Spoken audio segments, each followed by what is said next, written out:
حضرت علی رضی اللہ تعالیٰ عنہ نے فرمایا، اے لوگو، اللہ سے ڈرو جو تمہاری ہر بات کو سنتا ہے اور تمہارے دلوں کے راز کو جانتا ہے، اور اس موت کی طرف بڑھنے میں جلدی کرو جس سے بھاگو گے تو وہ تمہیں آ لے گی، اور کھڑے رہو گے تو تمہیں پکڑ لے گی، اور تم اسے بھول بھی جاؤ گے تو وہ تمہیں یاد رکھے گی۔ حضرت علی رضی اللہ تعالیٰ عنہ نے فرمایا، میں تمہیں 5 ایسی باتوں کی تاکید کرتا ہوں کہ اگر تم ان تک پہنچنے کے لیے اونٹوں کی رفتار کو تیز سے تیز تر کر دو تو واقعی وہ باتیں اسی لائق ہیں۔ تم میں سے کسی کو اپنے پروردگار کے سوا کسی اور سے کوئی آس نہیں لگانی چاہیے، اپنے گناہوں کے سوا کسی اور چیز سے نہیں ڈرنا چاہیے۔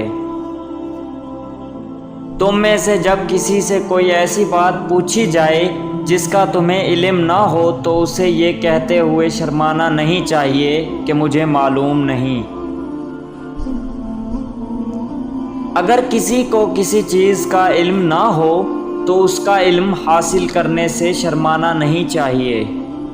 صبر کا دامن مت چھوڑو، کیونکہ صبر کو ایمان سے وہی نسبت ہے جو سر کو دھڑ سے ہوتی ہے، اور وہ دھڑ کس کام کا جس کے ساتھ سر نہ ہو، اور اس ایمان کا کیا فائدہ جس کے ساتھ صبر نہ ہو۔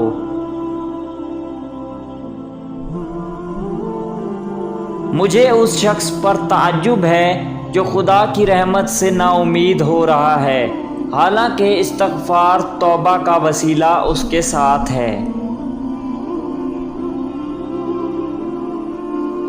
جس نے اپنے اور اللہ کے مابین معاملات کو درست رکھا، اللہ اس کے اور دوسرے لوگوں کے درمیان کے معاملات درست کر دے گا، اور جس نے اپنی آخرت کا معاملہ سنوار لیا، اللہ اس کی دنیا کے معاملات سنوارے گا۔